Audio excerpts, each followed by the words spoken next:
All right, Mr. Ahmed here for 9.5 part 2. We're still going to use part of the quadratic formula, and that is the discriminant. The discriminant is the value that's underneath the square root, which is b squared minus 4ac. And what we're going to kind of find out about this is it's going to tell us how many solutions that the quadratic equation has. Because a couple key things here. If I try to type in the square root of negative 15, notice it says error, domain error. That's because there is no number times itself that is a negative. So if that value inside that square root is negative, that's going to tell us something special. Okay? So, first step. If b squared minus 4ac is greater than 0, that means there are two solutions. There's two x-intercepts. Two spots where this parabola is going to cross the x-axis. Those would be our two solutions. All right?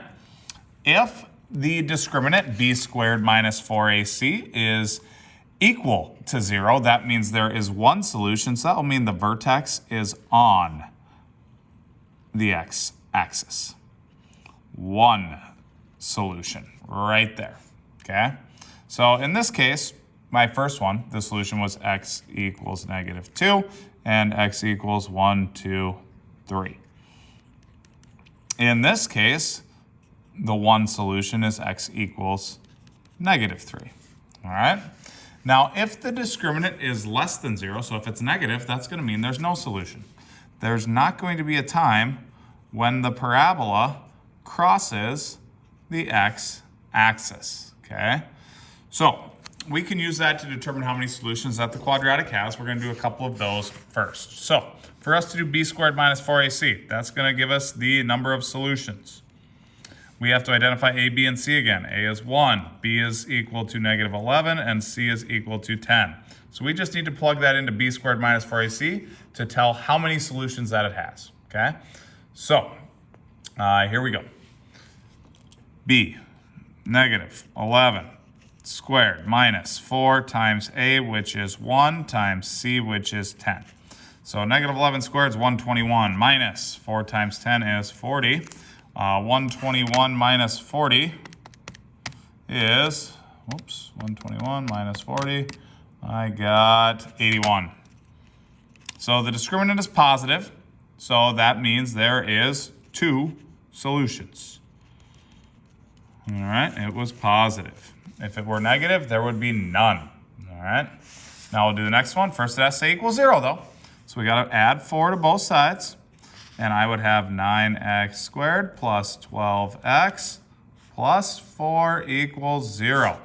Now I can identify a as equaling 9, b is 12, and c is 4. So b squared minus 4ac, that's what we got to do. 12 squared minus 4 times a, which is 9, times c, which is 4. And let's see what we get. 144 minus 4 times 9 times 4 is 144. 144 minus 144 is 0. So if the discriminant is 0, there is one solution. One x-intercept. And that is how we apply the discriminant. As we kind of move forward into this process, this here chart kind of talks about the ways in which that we can solve quadratics. All right, so we have a couple options. We can factor. All right, advantages. It's straightforward when we can factor it. So like if the leading coefficient is 1, that's not bad. If there's a GCF, it's not bad. Some disadvantages are we just can't factor, all right? Or if the TLC is 7, that just makes it a little bit more difficult to factor. The other method is graphing. The advantages are it's easy to see, it's visual. It's helpful when the answers can be approximate because they're not always going to be whole numbers. And the biggest benefit is we can use a graphing calculator to do that for us. The disadvantages, not very exact, time consuming, have to have graph paper, lots of issues there.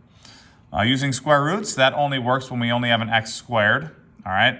It doesn't work if we have an x term, all right? Completing the square, best when used when a is equal to 1 and b is even, okay? Can only be used for certain equations is the disadvantage.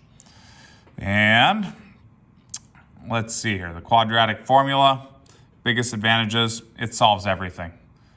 Disadvantage is it does take time to calculate, and it's easy to make a small calculation error.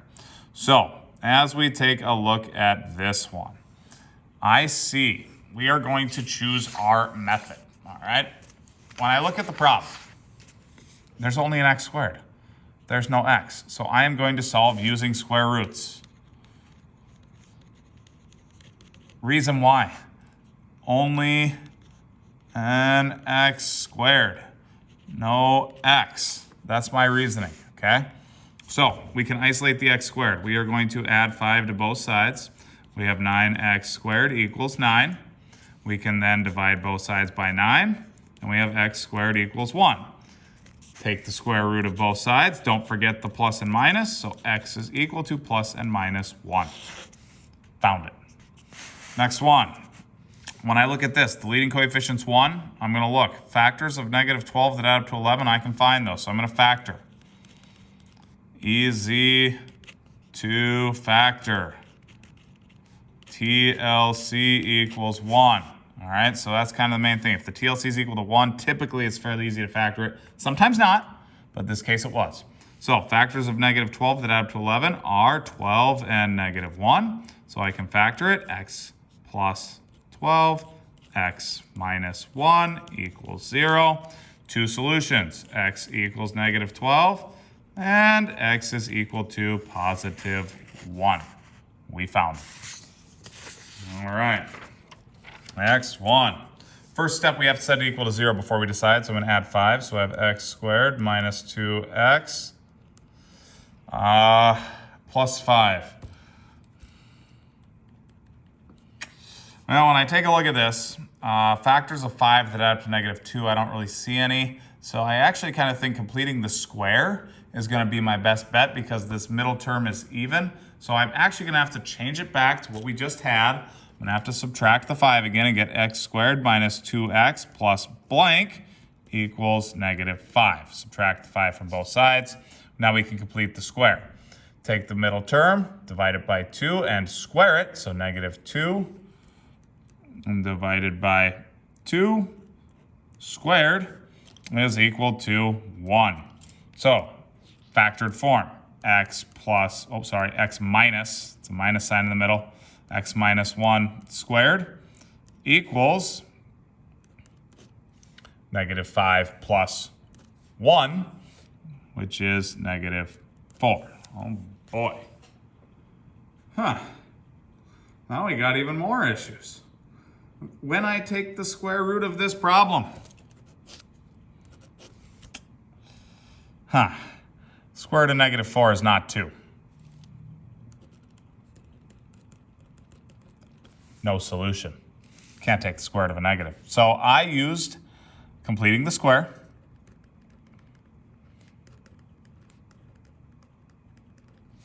And the reason why I did is because TLC equals 1, middle term even. However, I just want to check one thing. We're going to use the discriminant to make sure there was no solutions. So, to use this discriminant, A was equal to 1, B was equal to negative 2, and C was equal to 5. So B squared minus 4AC, we're going to plug it in. So I'd have negative 2 squared minus 4 times A, which is 1, times C, which is 5. So this is 4 minus 20, negative 16. That discriminant was negative. So no solution is our correct factor. Using the discriminant kind of showed us that as a double checking of our work. All right. Last one, I think, let's see here. Can I factor that? I think I can. I can use the AC method, so I think I'd like to factor it. I could use the quadratic formula. Really, the choice would be yours between this one. You could use quadratic formula or factor. I like factoring, so I'm going to factor. All right, so A times C is negative 5. And we have to find factors of negative 5 that add up to negative 1. Okay, so that's equal to AC. So my factors of negative 5 that add up to negative 1. Let's see if there are any. Okay, as I try to factor this, factors of -5. I can only think of 5 and 1. That's it. That can't add up to -1. So I can't factor it. I hit a dead end. All right, I said we could use the quadratic formula or factor. I tried to factor first, didn't work out, so that means I got to go to my other process.